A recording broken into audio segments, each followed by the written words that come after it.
आज हम लोग पढ़ने जा रहे हैं विभाज्यता का नियम।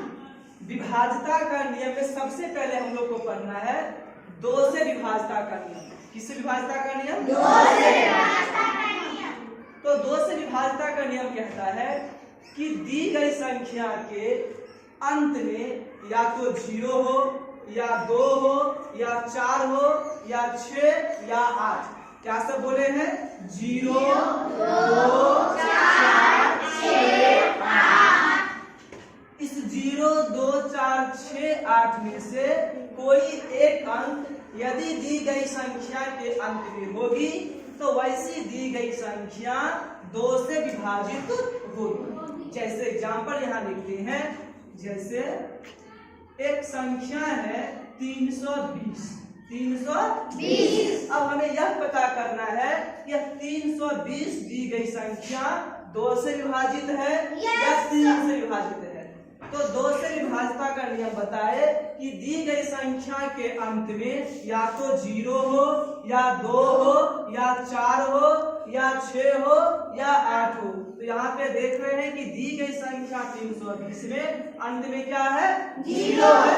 इसका मतलब यह संख्या 2 से विभाजित है। समझ में आ गया? अगला है अब 3 से विभाज्यता का नियम। 3 से विभाज्यता का नियम कहता है कि दी गई संख्या के सभी अंकों का योग, दी गई संख्या के सभी अंकों का योग यदि 3 का गुणज हो तो वैसी दी गई संख्या 3 से विभाजित होती है।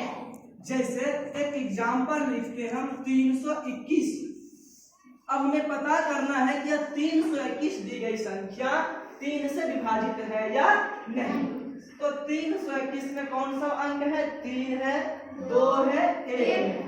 तो सबको यदि हम जोड़ेंगे 3 + 2 + 1, 3 2 5 1 कितना होता है? 6। तो 6 3 का गुणज है ना? Yes sir. इसका मतलब दी गई संख्या जो 321 है वह 3 से विभाजित है। समझ में आया? क्या पढ़े आज हम लोग? विभाज्यता का नियम। उसमें सबसे पहले पढ़े 2 से विभाज्यता का नियम, उसके बाद पढ़े 3 से विभाज्यता का नियम, उसके बाद क्या पढ़े? 3 से विभाज्यता का नियम, उसके बाद क्या पढ़े हैं? 3 से विभाज्यता का नियम।